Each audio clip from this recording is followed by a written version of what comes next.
Hoy tenemos a Jesús Macei, politólogo, funcionario de la Cancillería durante muchos años, inclusive representó a Venezuela en Brasil.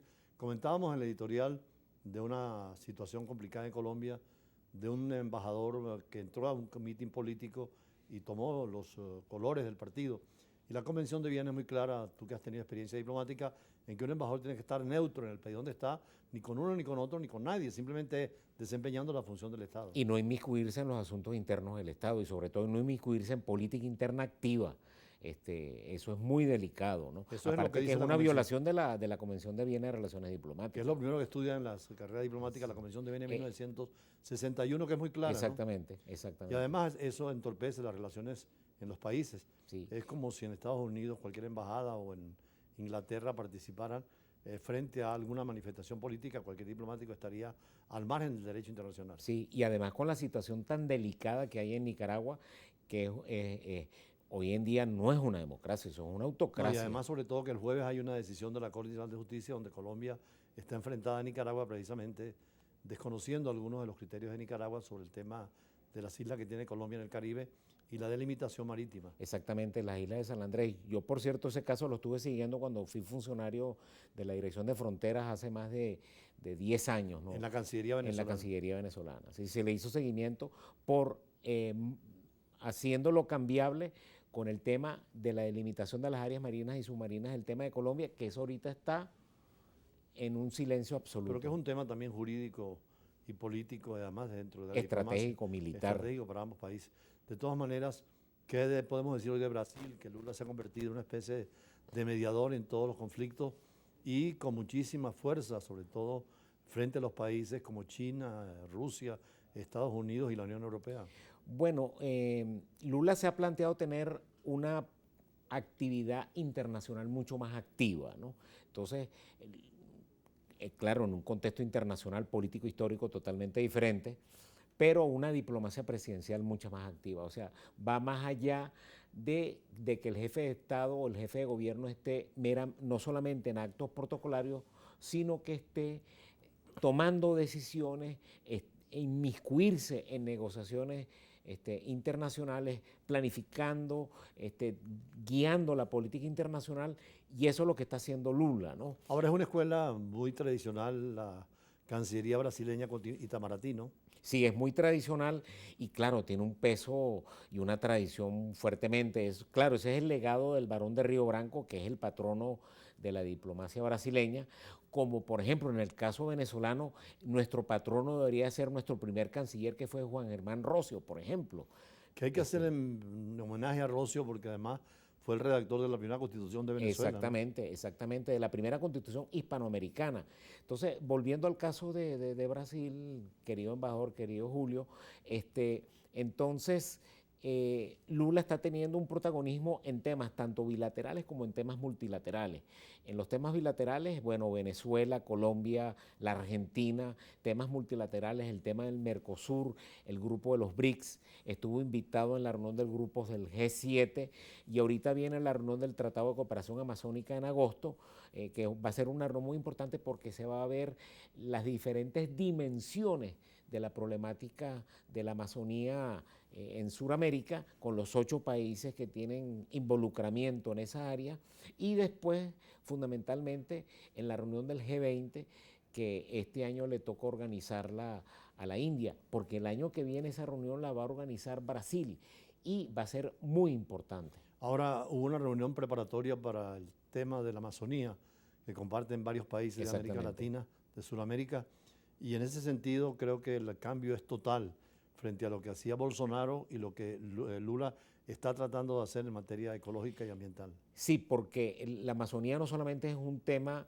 es por supuesto un tema ambiental, pero el tema de, por ejemplo, el problema del tráfico de drogas, el problema del crimen multinacional que está allí, el problema de los garimpeiros, sobre todo que ha sido la un destrucción tema, de la selva, ¿no? Exacto, y por supuesto el tema ambiental de ese frágil ecosistema que es la Amazonía y que es uno de los mundos más biodiversos del mundo, ¿no?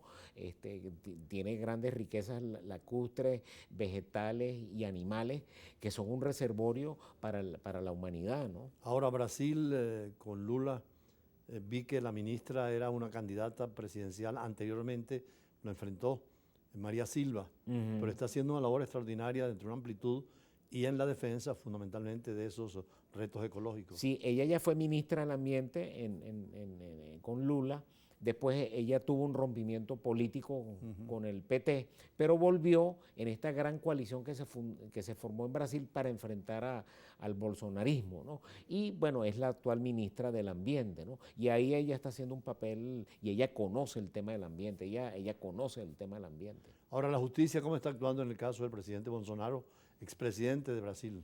Bueno, la Corte, el Tribunal de Brasil de Justicia tomó una decisión de inhabilitarlo por un periodo de tiempo, unos 8 o 9 años, o sea que eso le va a imposibilitar participar en las elecciones del 2026 y ya ha habido al interno un barajo dentro del Partido Liberal de qué nombres pueden asomarse como presidenciables dentro del bolsonarismo, porque el bolsonarismo no solamente es una idea, una concepción de la política en Brasil, sino que es una práctica de acción política diaria.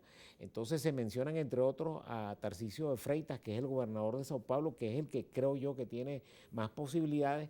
También se ha mencionado a la esposa de Bolsonaro, no sé qué posibilidades tendrá la ex primera dama, y también está el gobernador de Minas Gerais, el gobernador Suma, que también pudiese estar dentro de la quiniela de probables presidenciables dentro del PLL. Pero el bolsonarismo, como le digo, embajador, es una fuerza viva y actuante y ahorita está ejerciendo mucha presión, por ejemplo, que acaba de pasar la reforma que se aprobó a nivel tributario en la Cámara de Diputados, va a pasar a la Cámara de Diputados, a la Cámara del Senado, y ahí se le va a hacer un poco más difícil a Lula, porque va a tener que negociar mucho con la oposición y tratar de crear una base parlamentaria que le permita dar el visto bueno a nivel de la Cámara del Senado. Ahora, usted fue diplomático en Brasil y ha visto los programas que ha tenido en desarrollo fronterizo, sobre todo para ellos lo importante que es la parte esta donde está el Amazonas. ¿Qué podemos hacer nosotros en esa enseñanza del Brasil con esos bandeirantes que iban precisamente conquistando terreno pero desarrollando el país en esas zonas? Bueno, es tener una adecuada política de fronteras, no solamente desde el punto de vista militar, con equipamiento militar en la zona fronteriza, como se hizo en el pasado, sino una política ambiental, una política de recursos hídricos, una política de desarrollo industrial y desarrollo agropecuario y de defensa, por supuesto, de las zonas indígenas que son los pueblos originarios de esa área geográfica, ¿no? De protección. Por cierto, en este año se están conmemorando, por ejemplo, cuando el presidente Caldera visitó la Piedra del Cocuy o cuando visitó el Cerro de la Neblina en su primera administración. Entonces, son hechos fundamentales que hacen ver que el Estado venezolano ha estado en esa área fronteriza muy importante para Venezuela y muy vital, porque Brasil y Venezuela comparten dos cuencas, la cuenca del Amazonas y la cuenca del Orinoco, que es común en toda esa área sur de la gran selva amazónica, ¿no? Bueno, agradecido por este diálogo siempre interesante en la política brasileña. Vamos a un corte y después a un embajador que nos va a hablar precisamente de la administración de América Latina y de su oficina, que es Intergubernamental, el CLAD. Ya regresamos. Gracias.